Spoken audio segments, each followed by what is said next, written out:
Thank you for attending today's tutorial on simple CMAs in Paragon. In today's tutorial, we will also be looking at how to integrate CRS's tax autofill into the CMA.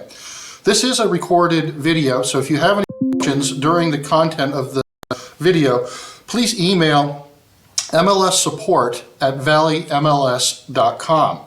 So let's go ahead and get into today's simple CMA. And at the home screen of Paragon, I'll be looking at the different icons at the top of the screen, and I'll be clicking on the CMA icon. In the drop-down in the left-hand corner, you'll see that I can create a presentation, which we'll be clicking on. But just below that, I wanted to show you that you can also work on save presentations that you already have created. But let's go ahead and create a new CMA by clicking on Create Presentation. One thing I'd like to point out to you is that on the left-hand side, there's going to be different steps, 1 through 6 here. As we go through the different steps, there will be more and more features within each process or category. The reason I point this out because step 5 is really the main guts of the whole CMA. You'll have a lot of detail and features going into that report.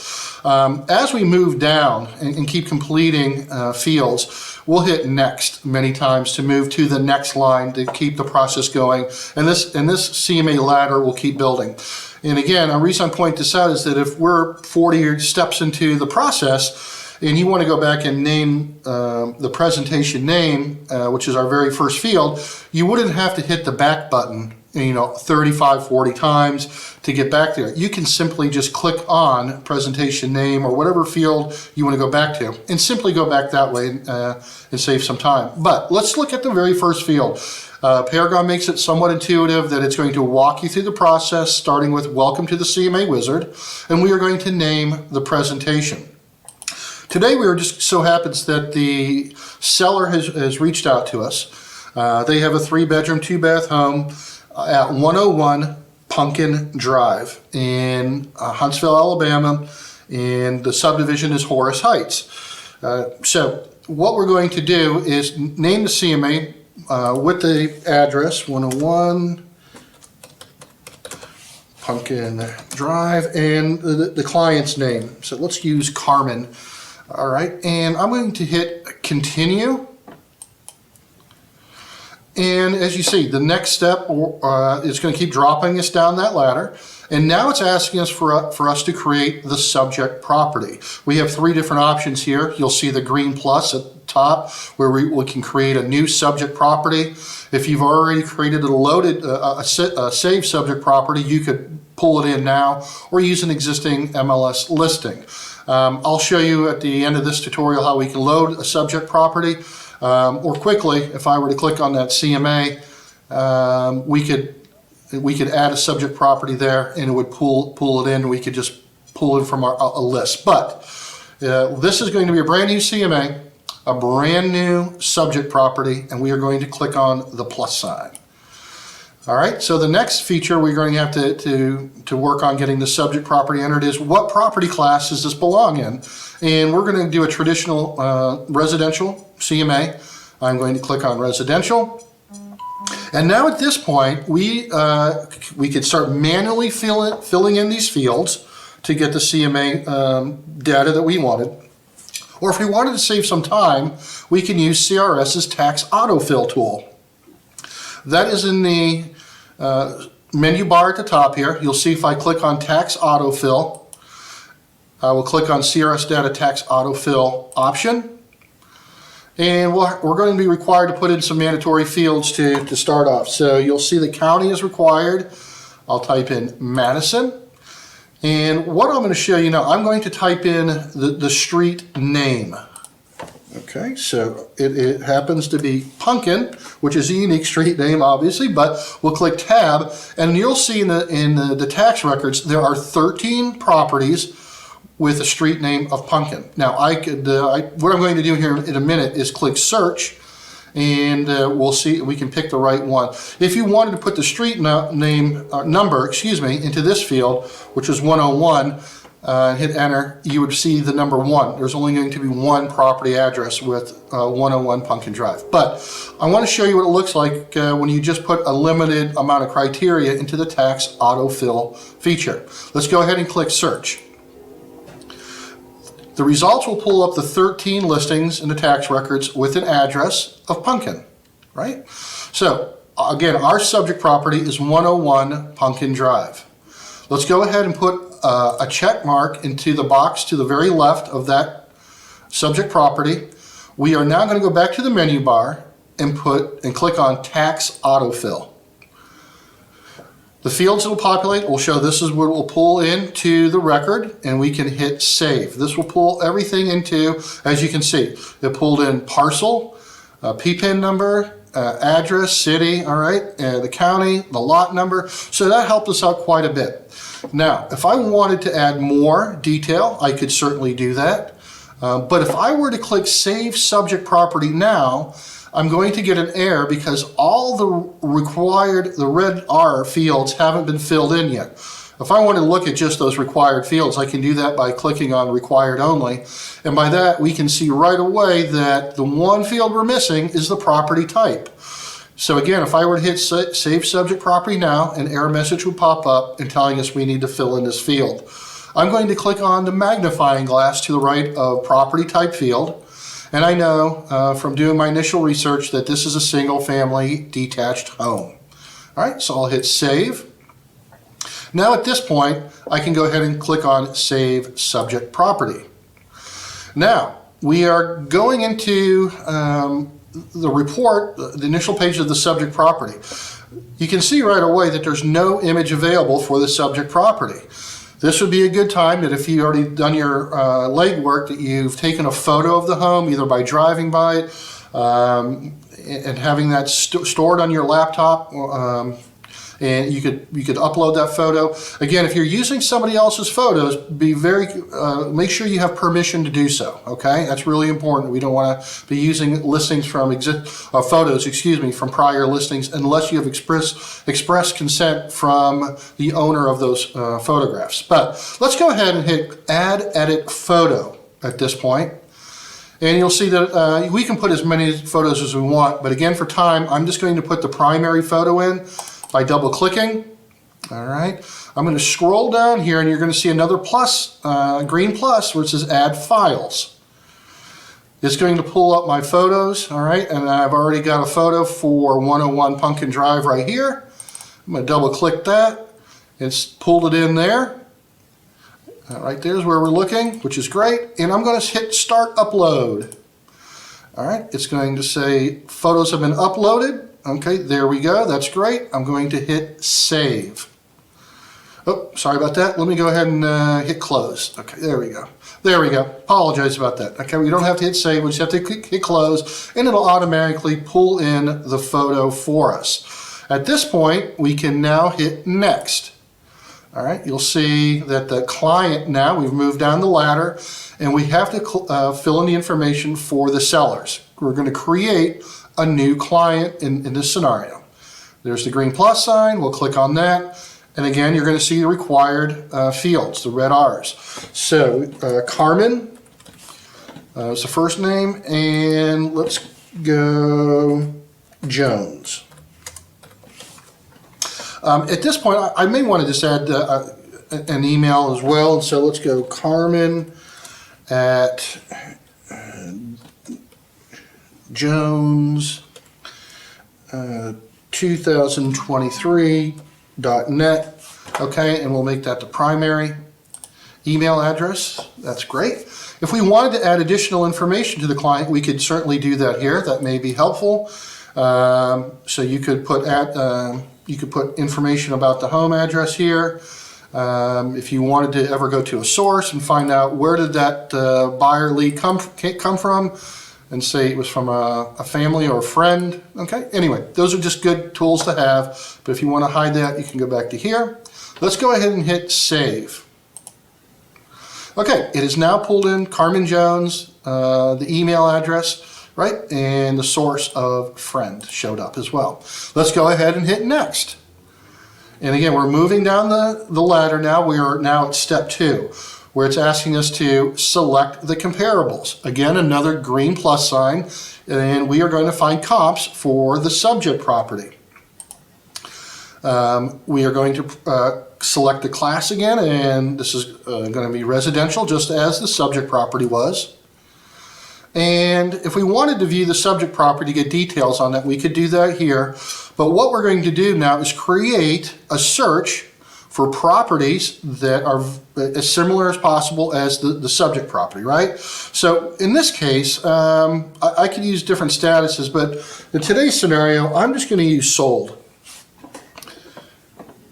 Again, you could put pending if you wanted to in there, but in today's scenario, again, we're just going to use sold. Now, there's 343,000 sold listings in the MLS, so that doesn't help us out very much for finding comps, does it?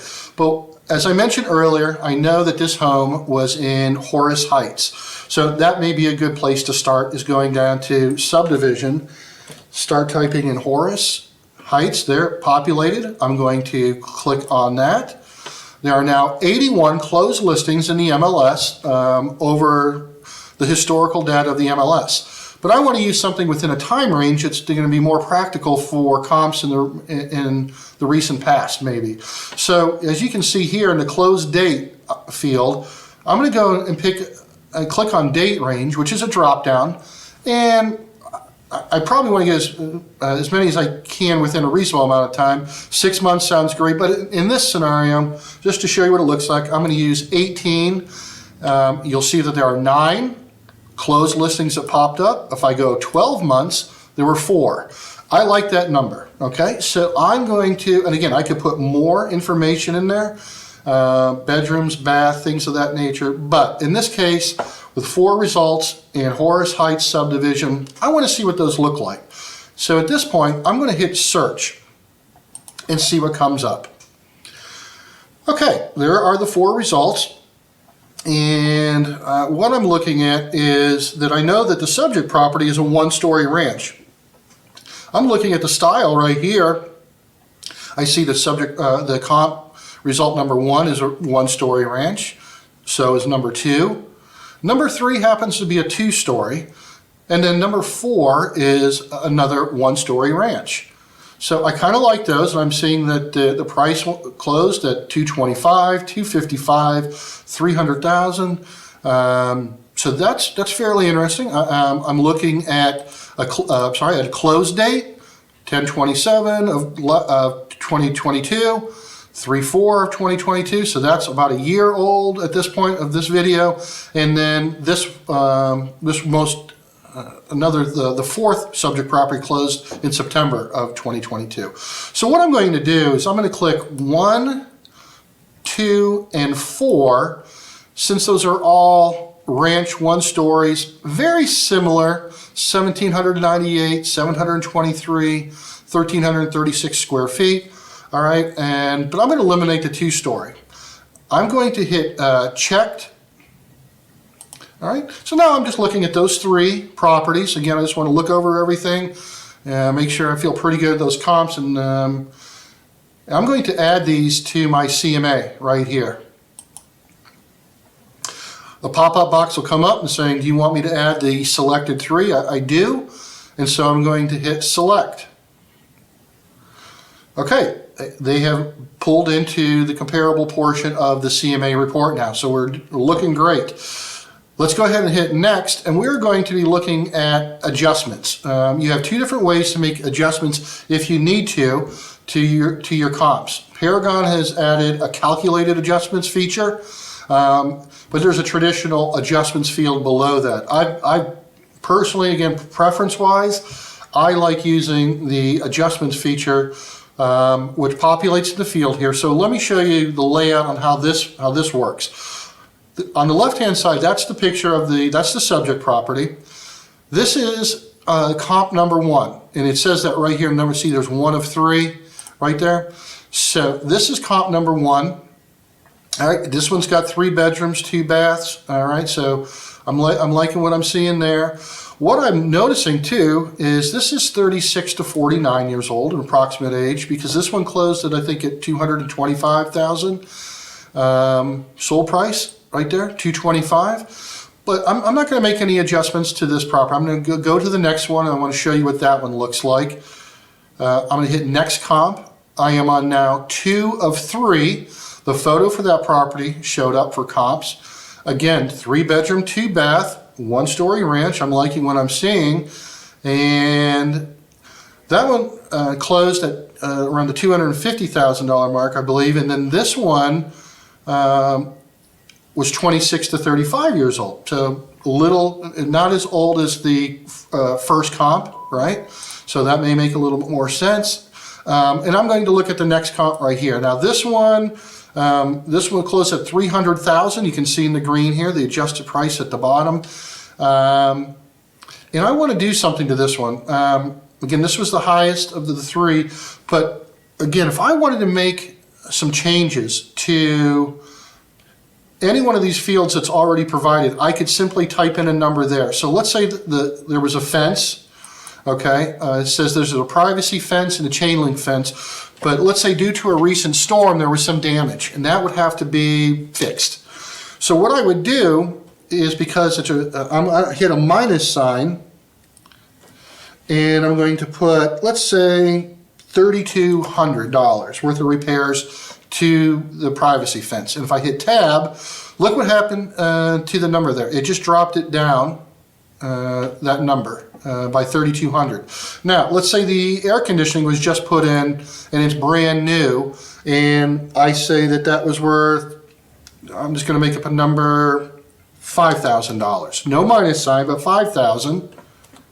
You can see now the adjusted price went up $5,000 to $301,800. Okay. Now, if I ever wanted to make a manual adjustment, I have this option up here in the menu bar to hit Manual Adjust. So let's say, for instance, a pool was added. Okay, I can hit Pool. I can, in this field here, I put an addition, and let's just say it was a small wading pool, and we'll just say this was $15,000 to the good. I'll put 15,000, enter, and you can see that the adjusted price at the bottom here went up another $15,000 to $316,800. All right, so this is where we make those adjustments, and once we feel comfortable that we've done that, let's go ahead and hit Next. Okay, we are now in step 4 in page layout. And folks, this is really a preference of you, of how you want the report to look.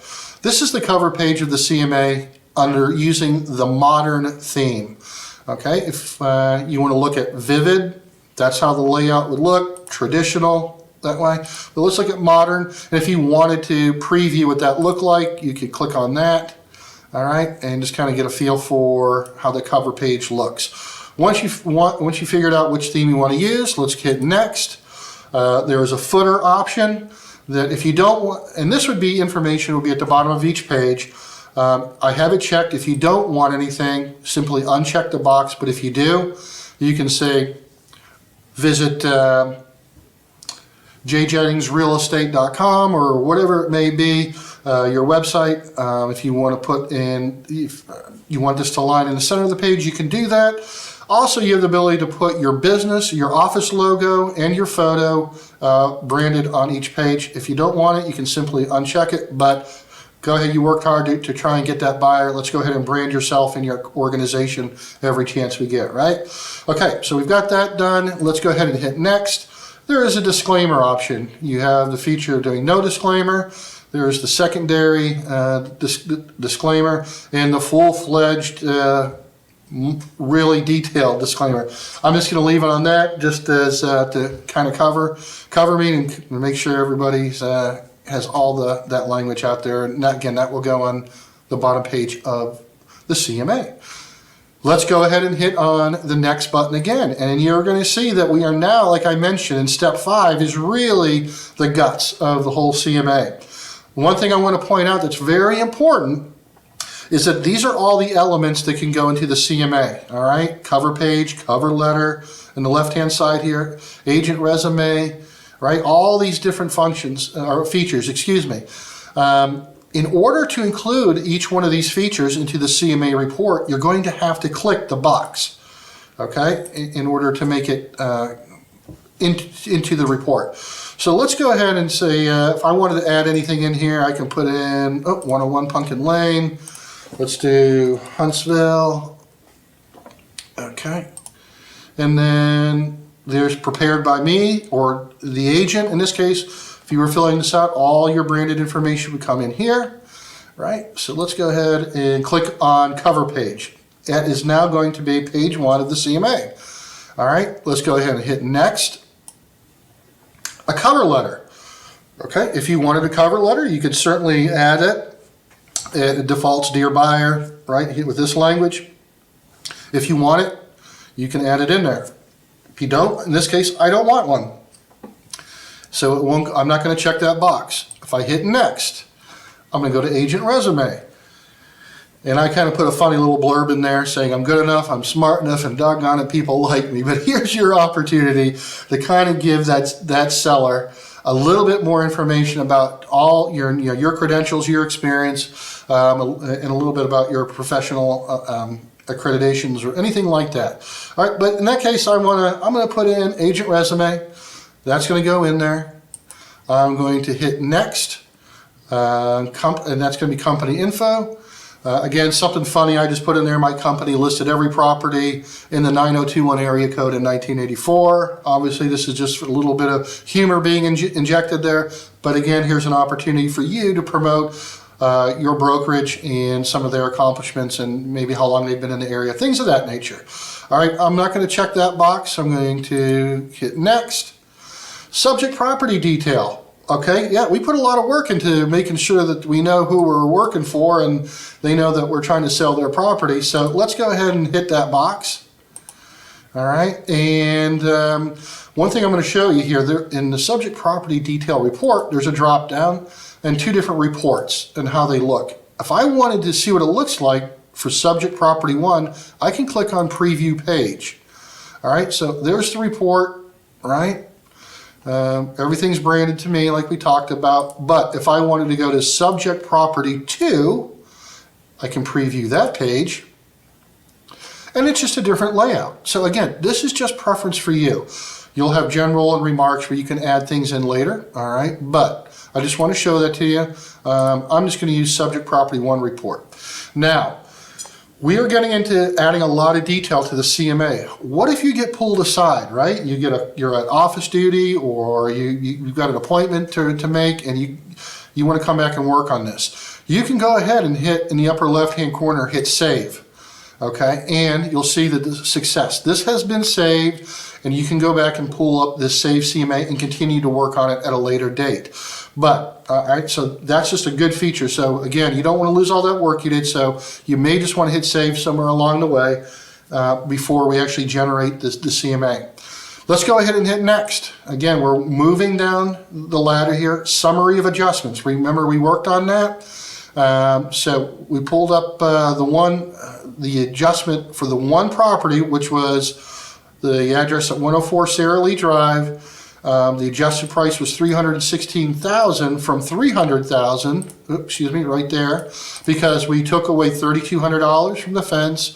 We added $5,000 from the air conditioning and added $15,000 for a wading pool. All right, so that pulls up there. If you want to see the next, let's go ahead and add that in there. It's important to note. Let's go ahead and hit next. Comparable report horizontal, comparable report vertical. Let's go ahead and take a look at what the comparable report horizontal looks like. And then you have the ability to display subject property on the top on the first of every page. So if you had maybe a bunch of comps, you want to click this middle one so that the subject property always displays first on the top of the page. You can obviously choose not to display the subject property, but let's go ahead and use this feature right here, and let's just preview the page for the horizontal comparable report. So there's the subject property on top like we selected, and that's the horizontal report, okay? All right, so let's hit close. I don't want to use that one. I want to use vertical for whatever reason. I want to show you what it looks like. Again, this is just preference. I wouldn't pick both of these, but I'm going to click on it, but I'm going to show you what the comparable report vertical looks like with the display subject property on every page. Okay, and I'm going to hit preview page. So again, instead of them being stacked horizontally, they are now stacked vertically. Again, preference, subject property first. There's my comps, okay? With all the information at the bottom. Okay, great. So we can close that. I'm going to use the vertical report. I'm clicking on next again, moving down the ladder, right? CMA summary. Let's take a preview of this page. All right, there's a nice little report, right, that says, you know, here's the comps that I used. Here's the averages of the list price per square foot, the sales price average, and the average sales price per square foot. So that's an important number, right, that we want to kind of share with the seller. That is a huge one, I would think, in this CMA. So I'm going to click that box, okay? Now, if I want to hit next, again, let's preview all these pages. I wouldn't mess with a lot of these pre-populated fields that Paragon's already worked with you, but let's look at the comparable property statistics, okay? Just preview this page. If you're working with engineers, there's a bar graph, and engineers really like bar graphs, right? But that's just a different way of looking at the average price per square foot in that kind of report. I'm going to hit next. I'm not going to click on that one. Again, this is completely up to you. You can use all of these or none of these, but this is the comparable price analysis, right? So in this field, I can choose if I want to use in a first column comparable price analysis. Use the low, high, average, medium. Second column is I did some adjusted price analysis, and I could use the average sales price. All right, and it pulled up that data right there. That's an option I can use, or you use the median price. In this case, I'm using the average. You have automated valuation models in this option as well. So you can use the average. You can use the Paragon's easy value, their number. For the price analysis, you can use RPR's number. You can use a Zestimate if you want. If you want to get rid of one, you don't have to put one on there. If you want to get rid of Paragons, you can do that. All right. If you want to get rid of the average, you can do that. I'm just going to use the easy value and RPR value. Okay. Again, this is completely up to you, but I want to make sure that that's in there. So I'll put that check box. Now, again, this could be a very, very long class if I go on for the rest of these different features in the CMA. Some of them are going to be more helpful than other. If you wanted to include the seller's net sheet, you could. Determining value. For some of these, if you want to preview these pages, again, it's some kind of basic stuff. But again, for the seller, you know, they can give you some information: location, competition, timing, right? Other things you can look at that are very, very basic. Look at selling versus timing. Pretty basic bar graph that says time in the market in weeks, buyer interest. You know, in the first couple weeks peak, and then the longer it stays in the market, buyer interest fades. So again, you can do things certainly all the way down here to a moving checklist. But finally, at the bottom is you have another green plus button that says you can upload more documents. So if there's something that you want to add in addition to what Paragon is offering you here, you can certainly click on that, upload the file from your laptop or your desktop, and that may be a survey or something, who knows, whatever it may be, to include in the CMA process. Okay, but now that if I feel comfortable with all the components of this CMA, all right, I need to go to the menu bar here. Let's go to the last field I entered in comparable price analysis. And let's go ahead and say I want to generate the presentation. I'm comfortable with everything that I have. Okay. I am going to hit start. And then it'll tell you that all the components that we added are going to be assembled. It's creating the CMA right now.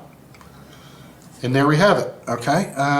So there's our CMA. I'm going to show you a change here where we can add a photo of the house Okay, in the cover page. But let's scroll down. Everything I've added on the left-hand side, agent resume. There's the agent resume, right? If we scroll down, the next thing should be subject property detail. Boom, there it is. Okay, I'm scrolling down to the next page, summary of adjustments. Okay, comparable report, the vertical. All right, next one should be the CMA summary report. Here we go. And finally, the comparable price analysis. So that's there's the square footage per price per square foot, right? But the one reason why I'm entering up on comparable price analysis, I think this is a really good slide in for me personally, is because maybe the suggested list price is, based on all the criteria we've entered, $265, $600 is the list price that has been generated based on all the features that we've pulled into this CMA. Okay, so now at this point, I can email the CMA to myself or to the client.